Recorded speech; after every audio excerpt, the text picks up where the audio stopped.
Biological runway बच्चों। So next part of animal kingdom we have coelenterata now. हम लोग Porifera कर चुके हैं और उससे पहले जो सेगमेंट था जिसमें हमने डिफरेंट डिफरेंट फीचर्स देखे थे, बेसिस ऑफ क्लासिफिकेशन देखा था, वो सब हम कर चुके हैं। प्लीज आप उन लेक्चर्स को जरूर जाके देखें।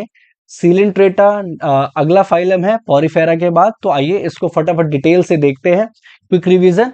तो coelenterata, as you can see the different forms here, अभी इसके बारे में हम डिस्कस करेंगे क्या है ये। ओके, सो सीलेंट्रेटा का एक और हम नाम देखते हैं यहाँ पे, नाइडेरिया। ठीक है, सीलेंट्रेटा एंड नाइडेरिया। तो पहले इस नाम की बात करते हैं बच्चों कि नाम पड़ा कैसे। तो सीलेंट्रेटा जो वर्ड आया है, ये वर्ड आया है कहां से? सीलेंट्रॉन से। इससे सीलेंट्रॉन से ये वर्ड आया है। सीलेंट्रॉन का मतलब क्या होता है बच्चों? इसका मतलब होता है कैविटी। क्या मतलब होता है? कैविटी होता है।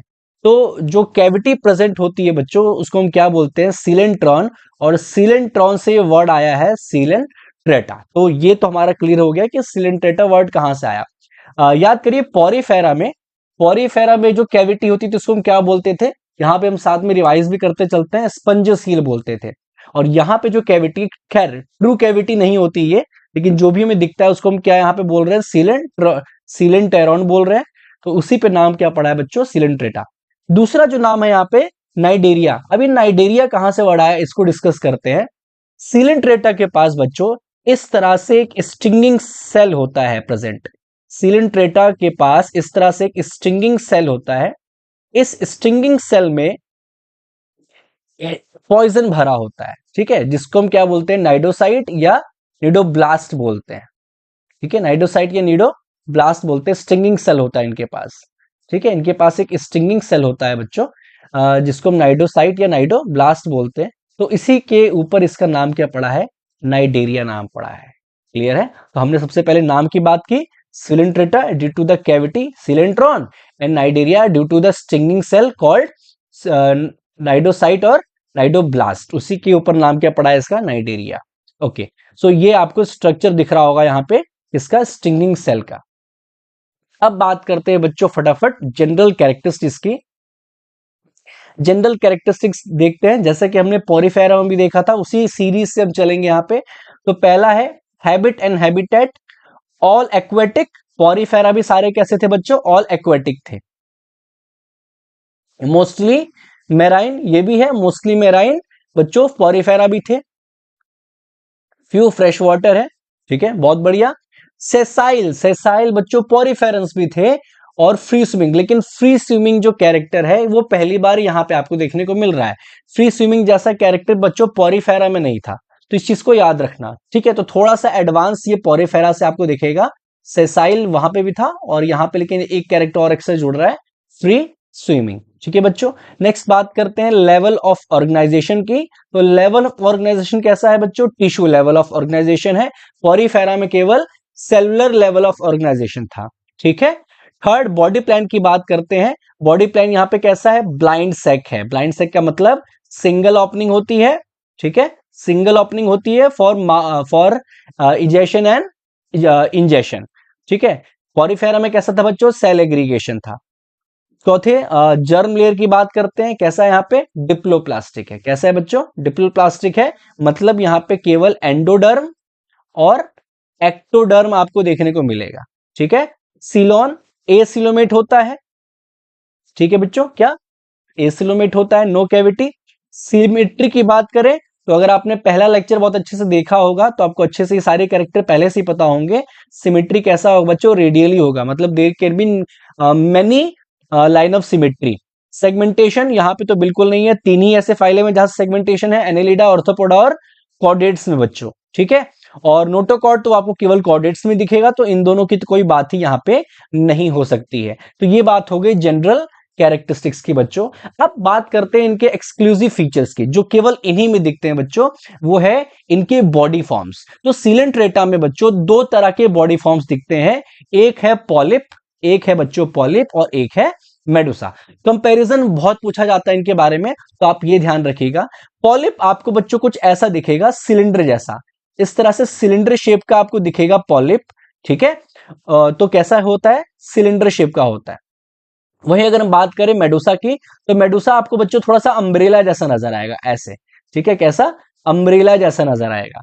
अब जो सिलेंडर वाला शेप है, पॉलिप है बच्चों, वो सेसाइल होता है। हमने अभी पढ़ा था ना कि सेसाइल भी हो सकते हैं और फ्री स्विमिंग भी हो सकते हैं। तो जो पॉलिप फॉर्म होता है वो कैसा होता है, सेसाइल। सेसाइल का मतलब फिर से बता दूं बच्चों, जो एक ही तरफ सबस्ट्रेटम से अटैच रहते हैं, सबस्ट्रेटम से अटैच रहते हैं बच्चों, कहीं मूव नहीं करते, ठीक है। और ये कैसे होते हैं बच्चों, फ्री स्विमिंग होते हैं। पॉलिप कैसे रिप्रोड्यूस करते हैं बच्चों, ए सेक्सुअली रिप्रोड्यूस करते हैं। याद करिए, पॉरीफेरा भी ए सेक्सुअल था बाय फ्रेगमेंटेशन, और सेक्सुअली दोनों था। यहां पे भी ए सेक्सुअल और सेक्सुअल रिप्रोडक्शन दोनों देखने को मिल रहा है आपको। मेडुसा कैसा है बच्चों, सेक्सुअल रिप्रोडक्शन है, और पॉलिप कैसा है, ए सेक्सुअल। तो ये तीन डिफरेंस बहुत अच्छे से आपको ध्यान रखने हैं।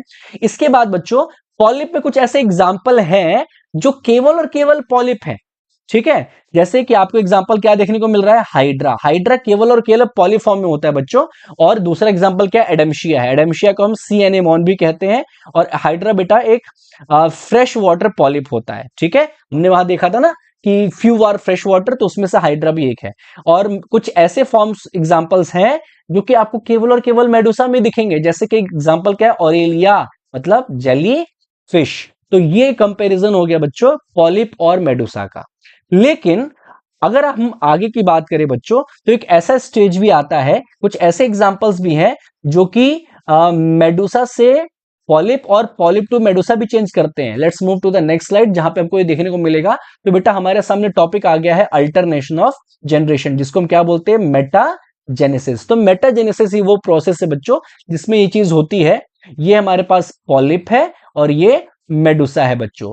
पॉलिप जो है वो मेडुसा में बदलता है, चेंज हो सकता है बाय एसेक्सुअल। आप सबको पता है पॉलिप कैसे रिप्रोड्यूस करता है, एसेक्सुअल, अभी हमने पढ़ा जस्ट। और मेडुसा कैसे रिप्रोड्यूस करता है बच्चों, सेक्सुअली रिप्रोड्यूस करता है, ठीक है। तो ये अल्टरनेशन ऑफ जनरेशन एक दूसरे में लगातार कन्वर्ट होते रहते हैं बच्चों, ठीक है। तो ऐसे एग्जांपल हमको कौन से देखने को मिलेंगे, ओबेलिया और फाइसेलिया। फाइसेलिया को हम पोर्तुगीज मैन ऑफ वॉर भी कहते हैं बच्चों। तो ये बहुत इंपॉर्टेंट टॉपिक है, ये जो अभी मैंने आपको बताया, अल्टरनेशन ऑफ जनरेशन का बच्चों, पॉलिप और मेडुसा। तो पॉलिप और मेडुसा सुनते ही आपको सीलेंट्रेटा का नाम अच्छे से याद होना चाहिए, ठीक है।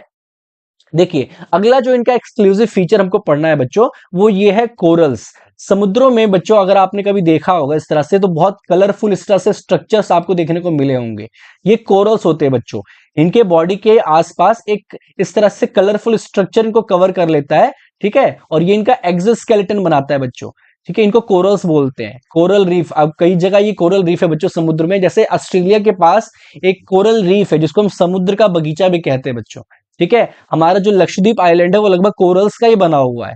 तो कोरल्स जो होते हैं बेटा वो बेसिकली कैल्शियम कार्बोनेट होते हैं जो कि इनकी बॉडी पे कवर्ड होते हैं, exoskeletons of some of the coelenterata, ठीक है। तो ये भी बच्चों आपको कोरल्स केवल सीलेंट्रेट्स में ही देखने को मिलेंगे। तो ये भी क्या है, इनका एक्सक्लूसिव फीचर है। आगे बढ़ते हैं बच्चों, अब नाम की जो हम बात कर रहे थे, ठीक है। तो ये देखिए इस तरह से उनका जो स्ट्रक्चर होता है, तो आपको ऑफकोर्स इसमें क्या है, सिंगल ओपनिंग है, क्या है यहाँ पे सिंगल ओपनिंग, ये है क्या बच्चों, माउथ है, ठीक है। ये क्या है, माउथ है। इनके पास यहाँ पे एक स्ट्रक्चर होता है बच्चों, यहाँ पे जिसको हम हाइपोस्टोम बोलते हैं, नीचे यहाँ पे क्या होता है, हाइपोस्टोम होता है। तो हाइपो का मतलब क्या है बच्चों, हाइपो का मतलब है बिलो, क्या, हाइपो का मतलब बिलो, और स्टोम का मतलब होता है माउथ। स्टोम का मतलब होता है माउथ। तो इस हाइपोस्टोम का नाम हाइपोस्टोम क्यों पड़ा, क्योंकि माउथ के नीचे होता है। तो यहां पे तो आप इसको चाहे ऐसे याद रखो कि माउथ इज अबव हाइपोस्टोम और हाइपोस्टोम इज बिलो माउथ, इसलिए इसका नाम क्या है बच्चों, हाइपोस्टोम। हाइपोथैलेमस सुना होगा ना आपने, हाइपो मतलब नीचे, तो थैलेमस के जो नीचे होता है, ठीक है, हाइपोथैलेमस। उसी तरह बच्चों ये जो आपको पोर्शन दिख रहा है ना, ये क्या है, गट है। ये क्या है, अंडर जो कैविटी है इसके, ये गट है। और ये जो कैविटी आपको दिख रही है यहाँ पे, दिस इज सीलेंट्रॉन, जो मैंने अभी बात की ना, कैविटी को क्या बोलते हैं, सीलेंट्रॉन, जिसके बेसिस पे इसका नाम क्या पड़ा है, सीलेंट्रेटा पड़ा है बेटा। उस तरह इनके पास अभी हमने बात की थी स्ट्रिंगिंग सेल की, तो stringing cell known as cnidocyte और cnidoblast which has a stinging capsule. क्या होता है बच्चों, इनके पास स्टिंगिंग कैप्सूल होता है known as nematocyst filled with poison, ठीक है। तो कभी इनको अगर अपना एंकरेजमेंट करना हो, कैप्चरिंग ऑफ प्रे करना हो, डिफेंस के लिए यूज होता है, चाहे present in their body and tentacles, तो इन सब के लिए बच्चों ये काम क्या आता है, स्टिंगिंग सेल काम आता है, ठीक है, स्टिंगिंग सेल काम आता है। तो क्या लिखा है यहाँ पे, कैप्सूल के अंदर प्रेजेंट होता है बच्चों, ठीक है, जो सेल है उसके अंदर कैप्सूल प्रेजेंट है और कैप्सूल के अंदर पॉइजन प्रेजेंट होता है। तो क्या क्या एक्सक्लूसिव फीचर देखे बच्चों हमने इनके, एक तो हमने ये देखा है टू फॉर्म्स, दूसरा हमने ये देखा बच्चों कि ये इनके एक्सोस्केलेटन किसके होते हैं बच्चों, कैल्शियम कार्बोनेट, किसको हम क्या बोलते हैं, कोरल्स बोलते हैं। और एक फीचर हमको ये देखना है स्टिंगिंग सेल का फीचर बच्चों, ठीक है, जिसमें स्टिंगिंग सेल जो होता है उसके अंदर कैप्सूल प्रेजेंट होगा और कैप्सूल के अंदर क्या होगा बच्चों, पॉइजन प्रेजेंट होगा, ठीक है। और इस स्टिंगिंग सेल में कहाँ इसका रोल होता है, इंकरेजमेंट में, कैप्चरिंग ऑफ प्रे में, डिफेंस में, ठीक है, इन सब में इनका रोल होता है बच्चों। आगे यही आप देख सकते हैं, जैसे ये इसकी बॉडी है पॉलिप की, तो यहाँ पे आपको ये देखिए ये स्टिंगिंग सेल देखने को मिल रहा है, these are stinging cell present on their body. इसी स्टिंगिंग सेल के अंदर बच्चों कैप्सूल प्रेजेंट होगा और उसके अंदर पॉइजन प्रेजेंट होगा, ठीक है। तो ये पॉलीफॉर्म है, आप देख सकते हैं ना सिलेंडर जैसा दिख रहा है, तो this is what, polyform, this is what, polyform. आगे इनकी बात करते हैं बेटा फिजियोलॉजी की, ठीक है। तो फिजियोलॉजी की बात करें तो सबसे पहले कौन है, डाइजेशन। तो डाइजेशन यहाँ पे क्या है, both extra cellular and intra cellular बच्चों, ठीक है, क्या, इंट्रा सेलुलर। अगर हम पॉरीफेरा की बात करें तो वहां पे केवल इंट्रा सेलुलर था, लेकिन यहाँ पे both extra cellular and intra cellular बच्चों। रेस्पिरेशन के लिए कोई ऐसा स्ट्रक्चर प्रेजेंट नहीं है, सर्कुलेशन के लिए भी इनके पास कोई डेफिनेट स्ट्रक्चर प्रेजेंट नहीं है, एक्सक्रीशन के लिए भी कोई डेफिनेट स्ट्रक्चर प्रेजेंट नहीं है बच्चों। रिप्रोडक्शन अभी हमने देखा सेक्सुअली भी होता है और एसेक्सुअली भी होता है। एसेक्सुअली कौन करते हैं, पॉलिप, कौन करते हैं, पॉलिप, और सेक्सुअली कौन करते हैं बेटा, मेडुसा। मेडुसा जो फॉर्म होता है वो सेक्सुअली करते हैं। फर्टिलाइजेशन और डेवलपमेंट के बारे में बच्चों एनसीईआरटी में तो नहीं लिखा है, लेकिन मैंने यहां लिख दिया आपके लिए, एक्सटर्नल इंटरनल दोनों हो सकते हैं, और डेवलपमेंट भी बेटा डायरेक्ट और इनडायरेक्ट दोनों हो सकते हैं। ये दोनों ही एनसीईआरटी में नहीं है बच्चों, ये दोनों ही पॉइंट एनसीईआरटी में नहीं है, तो आप याद कर भी सकते हैं नहीं भी कर सकते हैं। आगे अब सबसे मेन बढ़ते हैं इनके एग्जांपल्स की तरफ, ठीक है। तो एग्जांपल हाइड्रा हमने भी देखा जो कि केवल पॉलीफॉर्म था। उसके बाद एडम्शिया, एडम्शिया के बच्चों ये कॉमन नेम आपको याद रखने हैं, sea anemone, okay, obelia, obelia, then physalia, Portuguese man of war, then aurelia, jelly fish बोलते हैं बच्चों इसको, मेनड्रीना का कॉमन नेम है brain coral, pennatula sea pen, and gorgonia sea fan. तो ये एग्जांपल्स थे बच्चों। तो प्लीज लेट मी नो कि अगर आपको इसमें कोई डाउट आया हो, कोई टॉपिक ना समझ में आया हो, तो प्लीज मुझे कमेंट बॉक्स में जरूर बताएं, और प्लीज मेरे चैनल को सब्सक्राइब करें, लाइक करें और शेयर करें। Thank you.